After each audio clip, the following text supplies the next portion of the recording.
Bismillahirrahmanirrahim. Assalamualaikum warahmatullahi wabarakatuh.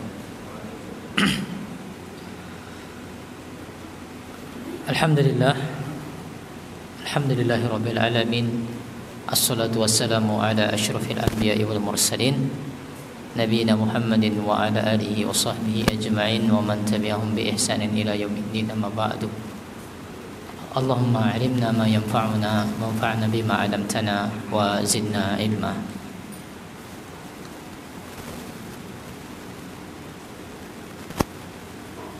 Ikhwani fillah wa akhwati fiddin rahimani wa rahimakumullah jami'an. Alhamdulillah kita bisa melanjutkan pelajaran kita pada malam hari ini. Bersama-sama pada malam hari ini insyaallah kita akan melanjutkan tema yang sempat tertunda pada pertemuan sebelumnya, yaitu melihat karakteristik waktu siang. Sudah saya bawakan sebelumnya,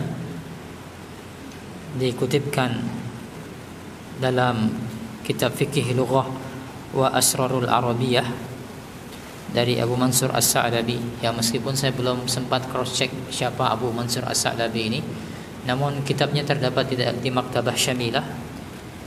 Ya, namun terlepas kita tidak mengambil apapun akidah beliau atau mazhab beliau seperti apa, Sunni atau Syiahnya saya tidak paham. Namun banyak dikutipkan di beberapa referensi. Ini saya kutipkan dari Maktabah Syamilah, ada referensinya. Di sana beliau menyebutkan ada 12 istilah untuk waktu siang yang digunakan dalam bahasa Arab. Ada 12 istilah yang digunakan dalam bahasa Arab untuk pembagian waktu siang. Sudah kita sebutkan satu persatu pada pertemuan sebelumnya. Sekarang akan kita rincikan insyaallah dimulai dari pertemuan kali ini. Mungkin kita akan fokus melihat separuhnya pada pertemuan kali ini, 6 diantaranya. Langsung saja kita mulai. Yang pertama, waktu syuruk. Itu mungkin sudah sering dengar istilah waktu syuruk. Salat, saya mau survei dulu. Salat yang pagi hari itu, salat subuh, kita zikir terus atau pengajian, nanti kita tutup dengan salat. Antum tahunya istilah ini salat syuruk atau salat isyraq? Salat isyraq. Ada juga yang bilang salat syuruk. Syuruk dan isyraq itu pada hakikatnya berbeda sebenarnya. Istilah syuruk dan isyraq ya. Tapi kalau untuk istilah salat syuruk dan salat isyraq itu kurang lebih sama. Baik, kita baca terlebih dahulu. Definisi syuruk menurut para fuqaha yaitu awal terbitnya matahari. Yang kita garis bawahi di sini, awal terbitnya matahari.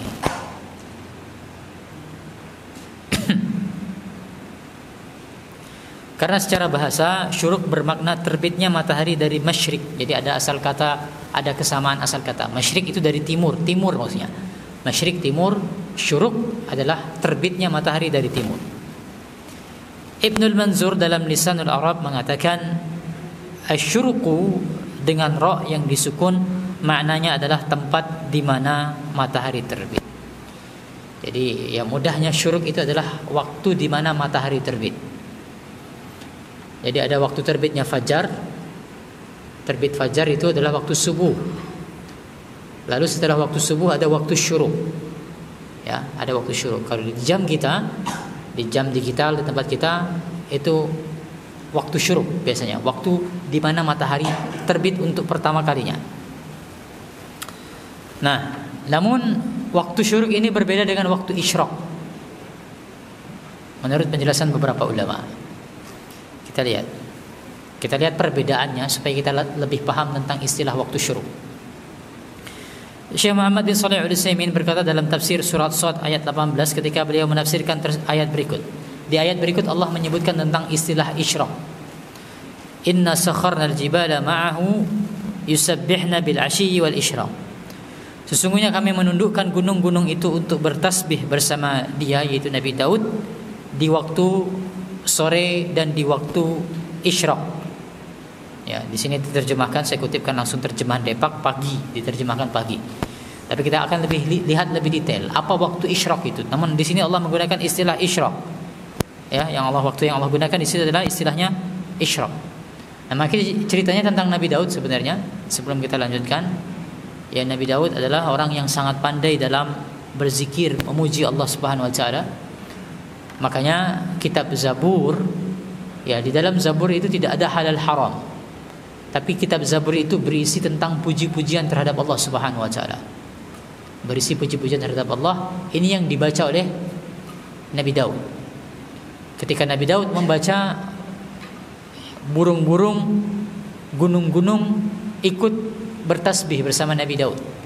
Membaca, ya, Nabi Daud sambil membaca Zabur. Nah, namun yang menjadi pelajaran kita yang akan kita bahas di sini adalah Allah menyebutkan mereka bertasbih kepada Allah di waktu asyi, di waktu sore, dan di waktu isyraq. Apa definisi isyraq di sana? Kita lihat apa tafsiran Syekh Muhammad bin Shalih Al-Utsaimin. Ini sepertinya belum sempat saya terjemahkan. Ya, belum sempat saya terjemahkan. Namun kita baca bersama-sama. Kata Syekh Muhammad bin Shalih Al-Utsaimin, al-isyraq waktu salatid duha. Isyraq itu sama dengan waktu duha, waktu salat duha. Jadi ada isyraq, istilah isyraq itu sama dengan waktu salat duha. Wa huwa an tashraqa asy-syams wa yatanaha dawuha. Apa itu waktu isyraq? Adalah ketika matahari terbit namun ditambah sedikit sampai cahayanya itu mulai menerang. Karena ketika persis terbit, ketika matahari persis terbit, cahayanya belum kelihatan. Ya, ketika beberapa detik ketika sunrise itu kan waktu masih agak gelap. Nah, maka ini ditunggu untuk meninggi sedikit sampai cahayanya itu sempurna, memuncak cahayanya. Maka itulah yang disebut dengan waktu isyraq, dan itu juga sama penanda datangnya waktu duha. Maka di sini beliau sebutkan hunaka isyraqun wa hunaka syuruq. Ada istilah isyraq, ada istilah syuruq. Wa bainahuma farqun. Ada perbedaan di antara keduanya. Fasyuruqu zuhuru syams. Syuruq itu adalah sunrise.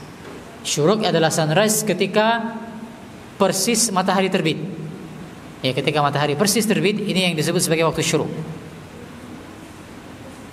Adapun isyraq, bedanya, isyraq adalah irtifa'us syams hatta yashau dawuha wa takunu bayda.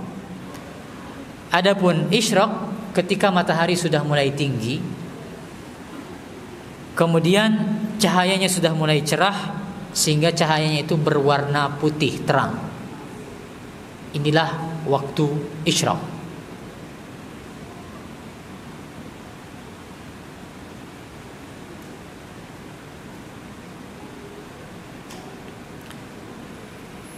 Sehingga sebenarnya dari sini, kalau saya tanya, berarti istilah yang tepat kalau kita melihat perbedaan antara syuruq dan isyraq ini, salat itu salat syuruq atau salat isyraq? Salat isyraq sebenarnya. Sebenarnya istilahnya adalah salat isyraq. Kenapa? Karena waktu syuruq itu adalah waktu persis matahari terbit. Isyraq itu ditambah sedikit sampai matahari sudah meninggi. Ya. Nanti coba saya gambarkan supaya lebih mudah, atau sekarang saja kita gambarkan. Baik, ini tadi sudah saya coret. Kita pakai yang waktu malam ini saja.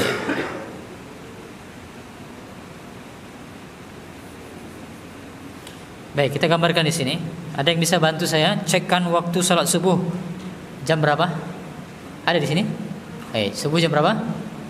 4:24. Baik, sekitar di sini berarti ya. Ini waktu fajar, terbitnya fajar atau sholat subuh. Kelihatan? Kecil banget ya, kita besarkan.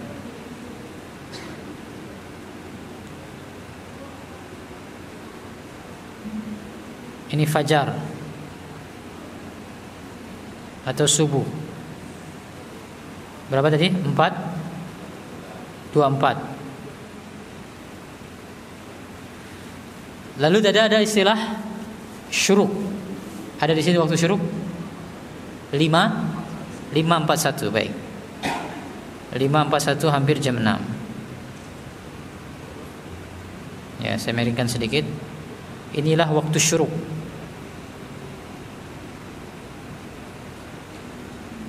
Menitnya 41. Nah, isyraq itu ketika matahari itu sudah mulai meninggi. Kalau dikonversikan ke menit, sebagian ulama mengkonversikannya 15 menit. Berarti kalau mau kita gambarkan di sini, waktu isyraq adalah jam 6 persis. Ya, atau kurang sedikit lah ya. Ya, anggapnya persis jam 6. Maka inilah waktu isyraq.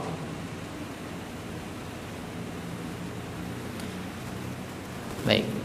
Jadi bisa dibedakan terlebih dahulu, ada istilah syuruk. Syuruk adalah persis matahari terbit. Isyraq yang ini sama dengan, teman-teman perlu diketahui, sama dengan waktu duha. Sama persis dengan waktu duha. Nanti ada tempat tersendiri kita bahas waktu duha, namun sekarang kita bahas istilah syuruk dan isyraq terlebih dahulu. Atau awal waktu duha ya. Awal waktu duha. Isyraq adalah awal waktu duha. Baik, kita berpindah. Nah, ada arahan apa dari syariat terkait waktu syuruk ini? Maka kita baca di sini di antaranya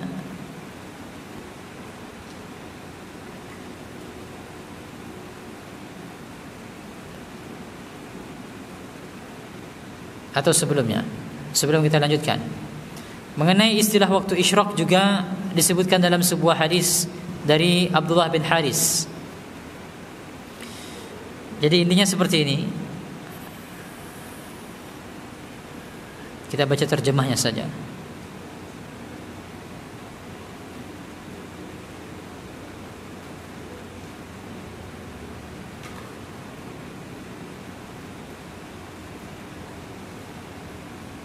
Baik, intinya ada cerita. Dulu Abdullah bin Abbas itu tidak mau sholat duha. Ya, Abdullah bin Abbas tidak mau mengerjakan sholat duha. Dia menganggap ini bukan sunnah. Maka sebagian orang mengadukan perbuatan Abdullah bin Abbas tersebut kepada Ummu Hani. Ya, sahabiah juga, keluarga Nabi juga, Ummu Hani. Maka kata Ummu Hani, ketika Fathul Makkah, aku melihat Rasulullah SAW sholat duha 8 rakaat. Aku sholat duha 8 rakaat. Nabi SAW sholat duha 8 rakaat. Itulah sholat duha. Abdullah bin Abbas pada awalnya dia sempat bersikukuh. Kata Abdullah bin Abbas, demi Allah, saya itu sudah membaca Al-Quran itu dari awal sampai akhirnya, saya tidak pernah mendapatkan istilah sholat duha.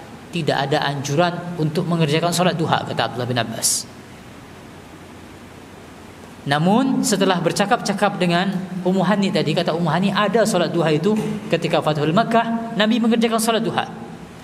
Barulah Abdullah bin Abbas tersadar tentang firman Allah Subhanahu wa taala dalam surat Shad, yusabbihna bil 'ashyi wal isyraq. Yaitu gunung-gunung itu bertasbih di pagi hari dan di petang hari. Kata Abdullah bin Abbas, setelah aku renungi, itulah dia solat isyraq. Solat duha itu sama dengan solat isyraq, sehingga di dalam Al-Quran diistilahkan dengan istilahnya isyraq. Sehingga poinnya dari hadis ini yang ingin saya tunjukkan adalah isyraq itu sama dengan awal waktu duha. Ya, isyraq sama dengan awal waktu duha. Adapun syuruk ini persis ketika matahari terbit. Baik. Sekarang kita bahas ada arahan apa terkait waktu syuruk ini. Kita sedang membahas waktu syuruk. Ada arahan apa dari Islam tentang waktu syuruk? Maka jawabannya terdapat pada hadis berikut.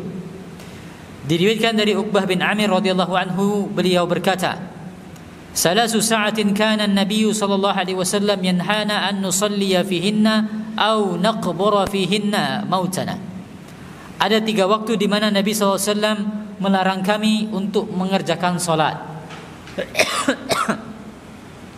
Tidak boleh mengerjakan solat di sana, dan juga tidak boleh mengerjakan atau menguburkan jenazah. Ada 3 waktu tidak boleh sholat dan tidak boleh menguburkan jenazah. Apa 3 waktu tersebut? Yang pertama adalah ketika matahari terbit sampai dia meninggi. Ya, kalau istilahnya di sini bukan syuruk tapi tatlu'us syams.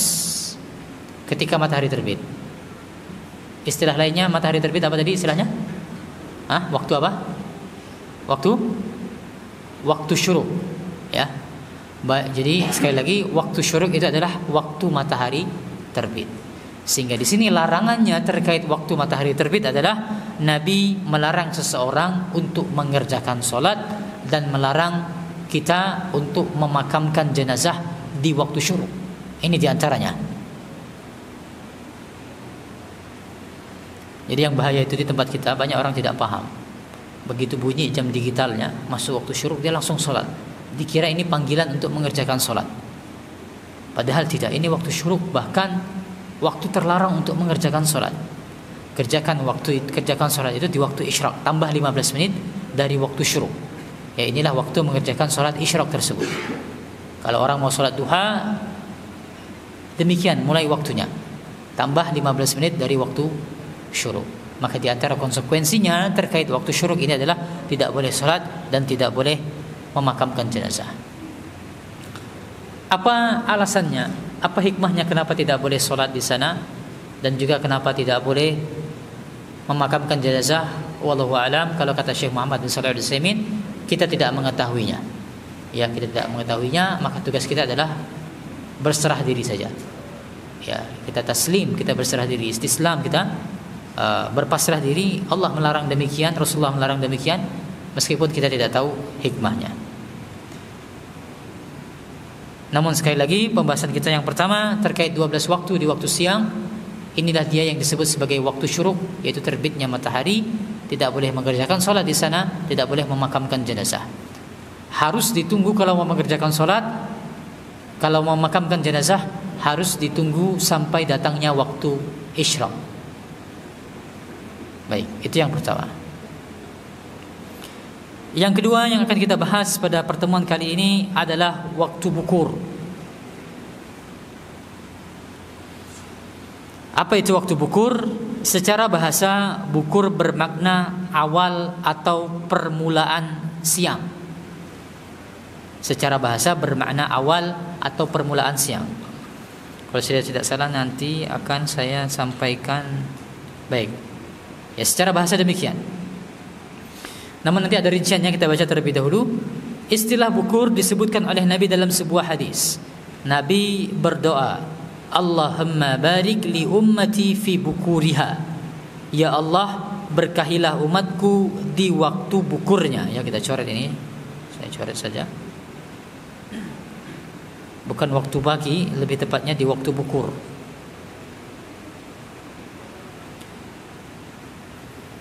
Lalu dilanjutkan dalam hadis tersebut, kebiasaan Nabi SAW kalau beliau mengirim pasukan militer, maka akan beliau kirim pada waktu pagi hari, di waktu bukur ini. Pada waktu bukur. Ya, Nabi sering mengirimkan pasukan militer untuk menyelenggarakan misi militer tertentu. Nabi tidak ikut, Nabi angkat komandannya siapa, lalu Nabi kirim. Nah, kebiasaan Nabi mengirim pasukan seperti ini adalah di waktu bukur. Juga sahabat Saghar Al-Ghamidi adalah seorang pedagang. Ya, sahabat yang meriwayatkan hadis tersebut, dia biasa membawa dagangannya ketika bukur. Ya, dia biasa membawa dagangannya di waktu bukur.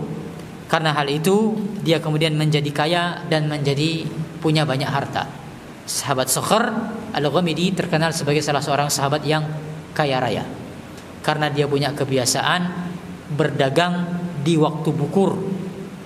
Karena doa Nabi mendoakan umatnya untuk mendapatkan keberkahan di waktu bukur. Baik, apa makna bukur sebenarnya? Apa batasan waktu bukur? Kalau tadi kan kurang jelas, disebutkan hanya secara makna awal atau permulaan siang. Apa batasnya? Kita baca sekarang. Istilah bukur berasal dari kata yang sama dengan ibkar. Istilah ibkar Allah gunakan di dalam Al-Quran. Kata Allah Subhanahu wa taala, "Wadhkur rabbaka katsiran wasabbih bil 'ashiyyi wal ibkar." Ya. Di sini Allah menggunakan istilah ibkar di waktu petang dan di waktu ibkar. Apa makna ibkar? Apa batasannya? Kita baca penjelasan Al-Imam At-Tabari ketika Imam At-Tabari menjelaskan ayat tadi. Kata Imam Tabari, ibkar dalam bahasa Arab dia merupakan masdar dari perkataan orang Arab, abkara fulanun fi hajatin fahuwa yubkiru ibkaran, yang bermakna fulan melakukan ibkar untuk menunaikan kebutuhannya. Apa maksud melakukan ibkar? Kata Imam Tabari, yaitu dia keluar untuk menunaikan kebutuhannya. Nah, ini dia batasnya, antara waktu terbitnya fajar sampai waktu duha. Inilah yang disebut dengan waktu bukur, yang Nabi mendoakan umatnya untuk mendapatkan keberkahan di waktu bukur. Ini batasnya. Waktu bukur adalah sejak terbitnya fajar sampai datangnya waktu duha. Ini waktu bukur. Baik, sehingga kalau mau kita gambarkan lagi tadi sini ya. Berarti kita pakai yang sisi dalam saja. Ini waktu fajar 4.24. Berarti sampai mana dia? Sampai sini. Sampai waktu, istilahnya Imam Tabari tadi, sampai waktu duha. Baik, sampai waktu duha berarti sama dengan waktu isyraq. Sampai sini. Maka inilah yang disebut sebagai waktu bukur yang didoakan oleh Nabi itu. Jadi kalau di tempat kita, waktu bukur itu adalah dari jam 4.24 sampai kurang lebih pukul 6. Atau lebih spesifiknya tadi ya, ini saja kita tambah 15 menit, berarti berapa tuh? 56 ya, menit 56 menjelang jam 6. Dari menit 4.24 sampai 5.56. Ini yang disebut sebagai waktu bukur itu.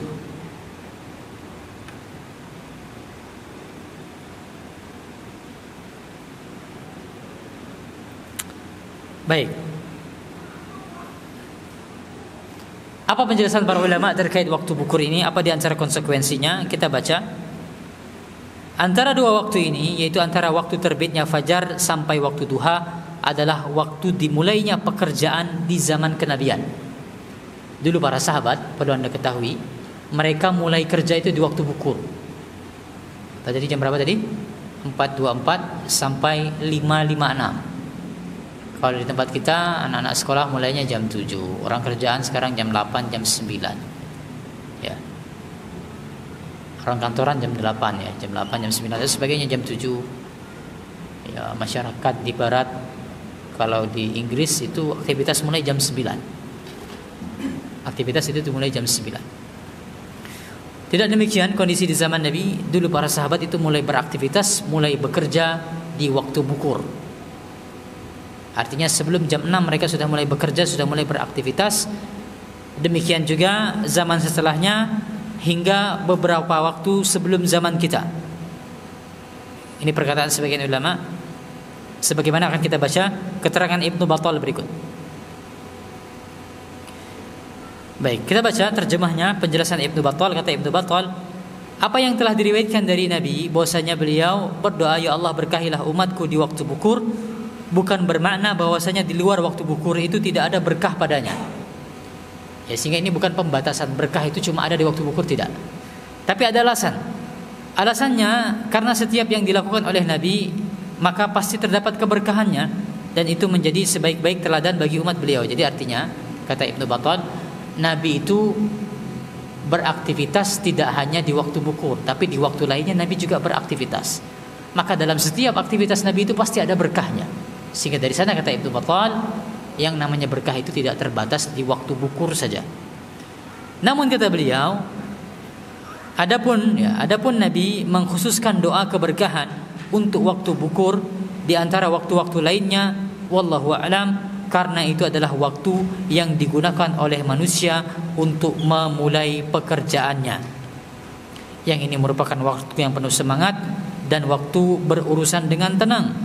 Maka Nabi mengkhususkan doa agar barokah tersebut sampai kepada umat beliau seluruhnya. Paham maksudnya? Jadi kata Ibnu Battal, sebenarnya berkah itu tidak hanya di waktu bukur tadi. Kalau di tempat kita 424 sampai 551 ya. 556 maaf, sampai 556. Bukan hanya di waktu itu sebenarnya keberkahan. Tapi kata Ibnu Battal, kenapa Nabi mengkhususkan mendoakan umat beliau di waktu ini?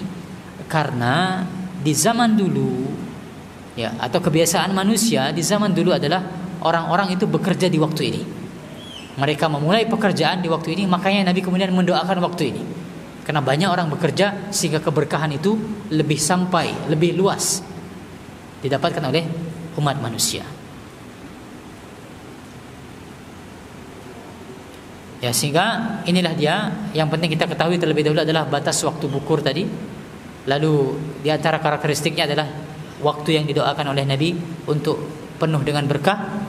Lalu yang kedua karakteristiknya adalah Nabi kalau mengirimkan pasukan, mengirimkan di waktu bukur. Lalu sahabat Sakhar punya kebiasaan berbisnis di waktu bukur.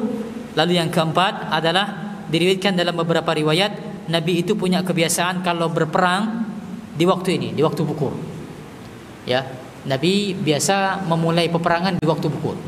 Kalau tidak terjadi atau tidak kesampaian untuk berperang di waktu bukur, biasanya Nabi menundanya. Tidak menggunakan waktu duha, tidak Nabi gunakan waktu duha untuk berperang. Tapi Nabi memanfaatkan waktu bukur, kalau tidak nanti menunggu waktu yang lainnya.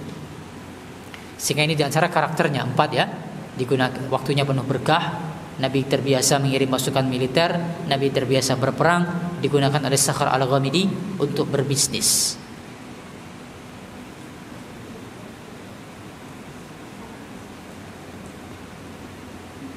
Baik. Yang ketiga sekarang, waktu ghudwah.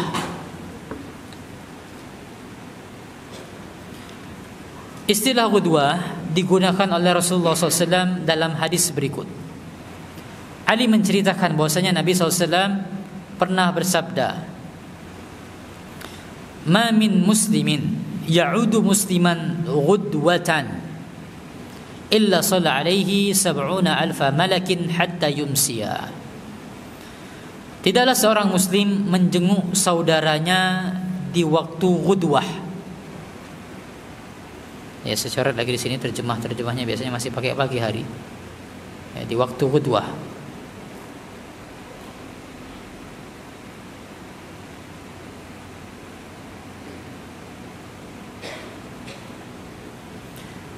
Ya, tidaklah seorang muslim menjenguk saudaranya muslim di waktu ghudwah, melainkan dirinya akan didoakan oleh 70.000 malaikat sampai datangnya waktu sore hari. Jadi menjenguk orang sakit maksudnya. Ada muslim sakit, kita jenguk di waktu ghudwah. Nabi memberikan arahan menjenguk ini adalah di waktu ghudwah. Ya, memberikan keterangan bahwasanya barang siapa menjenguk di waktu ghudwah akan ada 70.000 malaikat yang mendoakan kebaikan untuk orang tersebut. Apa maksud waktu ghudwah? Ini yang kita bahas sekarang. Disebutkan dalam Mirqatu al-Mafatih Syarah Mishkatul Masabih. Menurut Ibnul Mulk, yang namanya ghudwah, ini pendapat pertama, ada 2 pendapat dalam hal ini. Waktu ghudwah adalah antara sholat subuh sampai terbitnya matahari. Ya, antara sholat subuh sampai terbitnya matahari. Sehingga kalau mau kita istilahkan, sholat subuh nama lain waktunya apa? Fajar ya. Antara fajar sampai tulu'us syamsi tadi istilahnya apa? Sampai syuruk. Fajar sampai syuruk. Ini pendapat pertama mengatakan makna ghudwah adalah seperti itu. Namun pendapat yang lebih kuat dalam hal ini adalah sebagaimana disebutkan di dalam kitab tadi Mirqatul Mafatih, pendapat yang lebih kuat yaitu al-muradu bihi awwalun nahar ma qabla az-zawal. Ghudwah itu sejak terbitnya fajar, sejak waktu subuh sampai datangnya waktu zuhur, sampai terjadinya zawal. Zawal itu adalah waktu zuhur. Maka ini yang disebut sebagai ghudwah. Yang disinilah Nabi menganjurkan ghudwah itu, barang siapa menjenguk orang sakit di waktu ghudwah, akan ada 70.000 malaikat yang mendoakan dia sampai datangnya waktu sore. Sehingga kalau mau kita gambarkan, berarti waktu ghudwah di mana? Ya, repot gambarnya gimana nih? Kita ambil garis dalam lagi ya. Zuhur jam berapa? 11.39 di sini. 39. Maka kalau kita gambarkan dari sini, kita tarik garis yang namanya waktu ghudwah dari 4.24 sampai 11.39. Gimana gambarnya? Ya kurang lebih seperti itu ya. Antum silakan gambar sendiri. Kalau kita gambar di luar nanti lebar sekali. Kita coba di sini. Oh, pakai warna berbeda saja. Baik, ini waktu ghudwah yang hijau. Inilah dia waktu ghudwah. Maaf.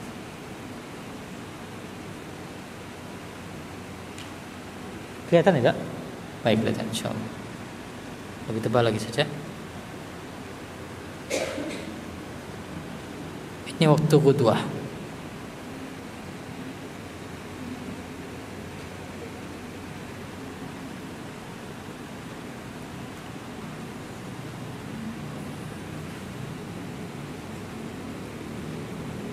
Yang diantara arahannya tadi, apa yang dilakukan di waktu ghudwah adalah menjenguk orang sakit. Ya, Nabi menyebutkan barang siapa menjenguk orang sakit di waktu ini akan didoakan oleh 70.000 malaikat.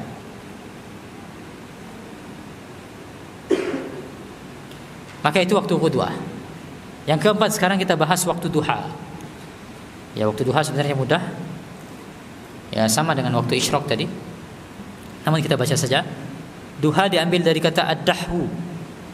Artinya adalah ketika siang hari itu sudah mulai memanas. Itulah tadi kita sebutkan, ketika matahari itu dia sudah meninggi sedikit. Ya, 15 menit pasca dia terbit kurang lebih, cahayanya sudah mulai sempurna, panasnya sudah mulai sampai ke kita. Maka inilah yang disebut dengan waktu duha. Ya, jadi kata kuncinya adalah sudah mulai memanas. Hal tersebut bisa kita ambil di antaranya pelajarannya dari firman Allah Subhanahu wa taala dalam surat Thaha. Kata Allah Subhanahu wa taala, "Wa annaka la tazma' fiha wa la tadha." Ini tentang penduduk surga. Penduduk surga itu tidak akan mengalami kehausan, ya, tidak akan mengalami kehausan dan tidak akan kepanasan disebabkan oleh sinar matahari. Ini karakteristik penduduk surga. Yang menjadi pelajaran kita di sini, Allah menggunakan istilah la tadha, tidak akan kepanasan, sehingga waktu duha itu adalah waktu di mana matahari itu sudah mulai memanas. Itulah waktu duha.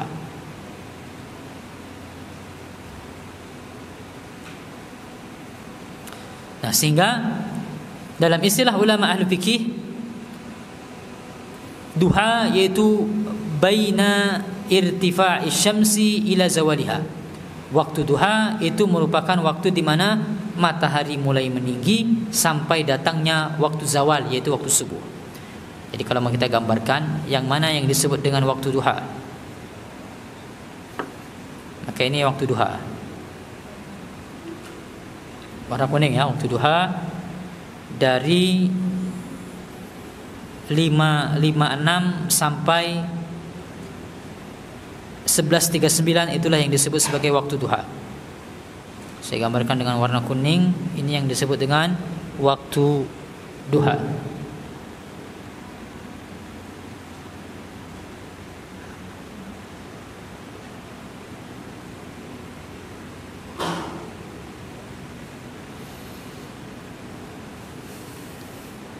Baik.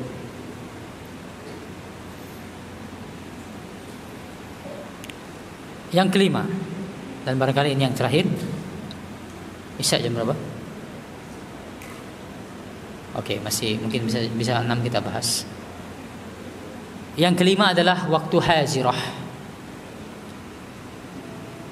Hajirah disebutkan oleh Jabir bin Abdullah. Kata Jabir bin Abdullah, kana yusalli zuhra bil hajirah. Nabi SAW itu beliau pernah mengerjakan salat zuhur itu di waktu hajirah. Ya, Nabi pernah mengerjakan waktu salat waktu zuhur di waktu hajirah. Ini ketika Al-Hajjaj, ya Al-Hajjaj bin Yusuf, seorang gubernur Mekah yang bengis itu, yang banyak menumpahkan darah di kota Mekah, bahkan dia menyalib Abdullah bin Zubair di kota Mekah, haus darah. Ya, gubernur yang sangat haus darah, Al-Hajjaj bin Yusuf. Maka Al-Hajjaj bin Yusuf dia datang kepada Jabir bin Abdullah, sahabat Nabi, bertanya tentang waktu solat Nabi seperti apa. Dijelaskan oleh Jabir bin Abdullah, kana yusalli zuhra bil hajirah. Nabi dulu solat zuhurnya di waktu hajirah, pernah. Apa itu waktu hajirah? Kita baca.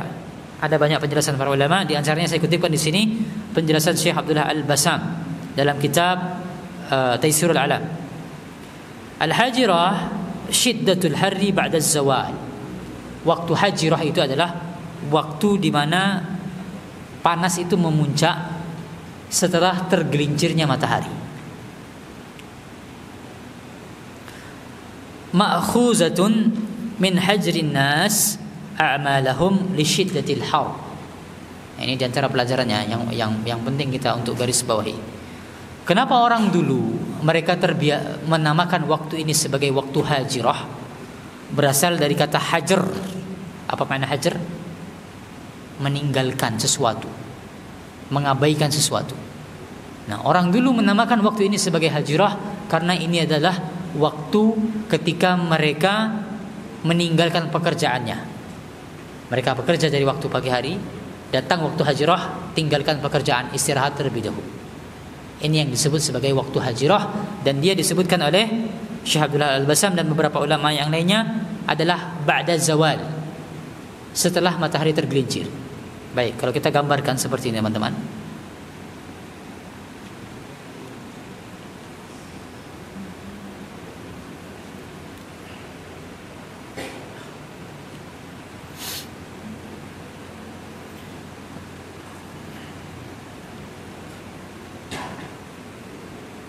Ini bumi, orang berdiri, matahari terbit dari timur atau barat? Baik, terbit dari timur, dari sini ya. Terus naik matahari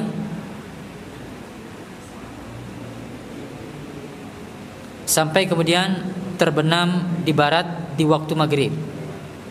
Ini timur, barat. Nah, maka ada waktu yang disebut sebagai waktu istiwa. Ini istilah belakangan sebenarnya. Waktu istiwa itu apa? Ya kurang tengah.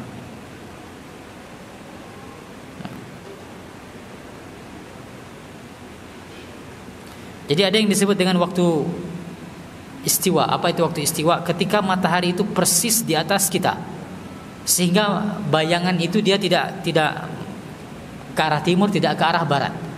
Ya, persis di atas kita persis.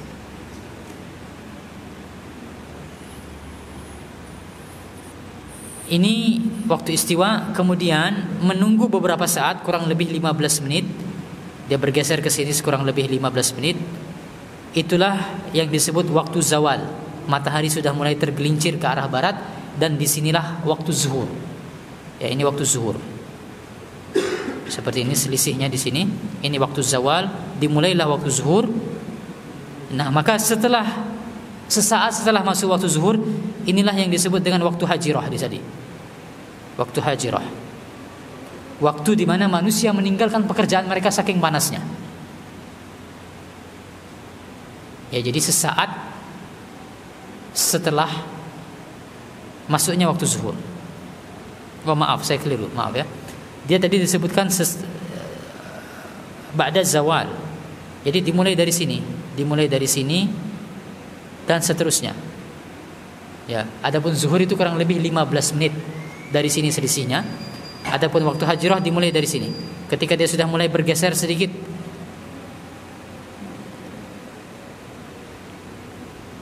ya, itulah waktu hajrah. Ya, insyaallah kita detailkan lagi. Nanti semakin terlihat ketika kita membahas bedanya dengan waktu zahirah. Ada waktu hajrah, ada waktu zahirah. Termasuk nanti akan kita bahas di sana waktu terbaik untuk tidur siang itu kapan. Ya. Apakah di waktu hajrah ataukah di waktu zahirah. Nah, nanti pembahasannya terkait ini. Ya, namun tadi mudah-mudahan terkait waktu yang sebelumnya, 4 sebelumnya sudah jelas. Kita punya waktu bukur, ada waktu syuruk, ada waktu isyraq tadi termasuk waktu duha, dan juga waktu ghudwah. Ya, insyaallah kita lanjutkan pada pertemuan berikutnya. Mudah-mudahan ada manfaatnya, wallahu alam. Kalau ada pertanyaan silakan dikirimkan, nanti kita akan bahas setelah azan isya. Wassallallahu ala nabiyina Muhammad wa ala alihi washabbihi wasallam. Baik, ada 2 pertanyaan. Pertanyaan yang pertama berhubungan dengan materi sebelumnya. Lalu pertanyaan kedua yang berhubungan dengan materi kita pada sore hari ini. Kita bahas yang sore hari ini, tema sore hari ini terlebih dahulu, mengenai istilah waktu isyraq. Ada larangan waktu untuk mengerjakan sholat. Ada larangan untuk mengerjakan sholat. Bagaimana jika ada seorang yang dia terlambat mengerjakan sholat, semisal karena menunda-nunda atau terlambat bangun di waktu subuh? Baik, perlu kita bedakan di sini. Orang yang dia menunda-nunda dan terlambat bangun. Orang yang menunda-nunda sholat sengaja, kemudian habis waktu sholat, dia tidak boleh lagi mengerjakan sholat tersebut. Dia sudah kehilangan kesempatan. Tidak ada istilah qadha sholat untuk dia. Bagi orang yang menunda-nunda. Jadi ini kaitannya bukan dengan isyraq, tapi dengan syuruk. Karena waktu salat subuh di sini, coba lihat dengan istilah kita tadi, dengan menit-menitan kita tadi, waktu salat subuh itu dimulai dari waktu 4.24 sampai jam berapa? Waktu salat subuh sampai 5.41 atau sampai 5.56? Waktu salat subuh sampai 5.41. Batas waktu sholat subuh itu adalah sampai waktu syuruk, sampai terbitnya matahari. Terbitnya fajar sampai terbitnya matahari, itulah waktu sholat subuh. Maka ketika seorang itu dia menunda-nunda sampai dia kemudian bertemu dengan waktu isyraq, sudah waktu duha, sudah 5.56, tidak ada lagi kesempatan bagi dia untuk sholat. Di waktu 5.56 dia sudah tidak boleh sholat lagi. Tidak ada kesempatan untuk mengqadha juga. Karena orang yang sengaja menunda sholat, habis waktunya, tidak ada kesempatan bagi dia untuk mengerjakan sholat tersebut. Yang bisa dia lakukan adalah bertobat kepada Allah Subhanahu wa taala. Lalu yang kedua, memperbanyak sholat sunnah untuk menutupi kekurangannya tersebut. Namun kalau kasusnya dia terlambat bangun, ini tidak ada unsur kesengajaan. Terlambat bangun tidak ada unsur kesengajaan. Dia bangun di waktu larangan, misalnya di waktu syuruk. Ya, dia bangun 5.41 persis, atau dia bangun 5.40 lah misalnya. Dia wudu 1 menit kurang lebih, mau sholat tepat 5.41. Pertanyaannya, boleh atau tidak dia mengerjakan sholat subuh di waktu itu? Jawabannya adalah diperbolehkan. Ya, maka ini sebuah pengecualian. Ini hukumnya adalah diperbolehkan untuk mengerjakan sholat wajib di mana seseorang itu dia tadi karena alasan kesiangan. Baik, lalu pertanyaannya secara ringkas saja kita jawab pertanyaan yang pertemuan yang lalu.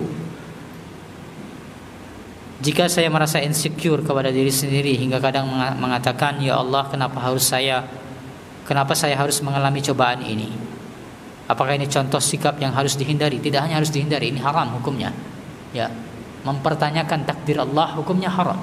Ya Allah, kenapa saya harus mengalami cobaan seperti ini?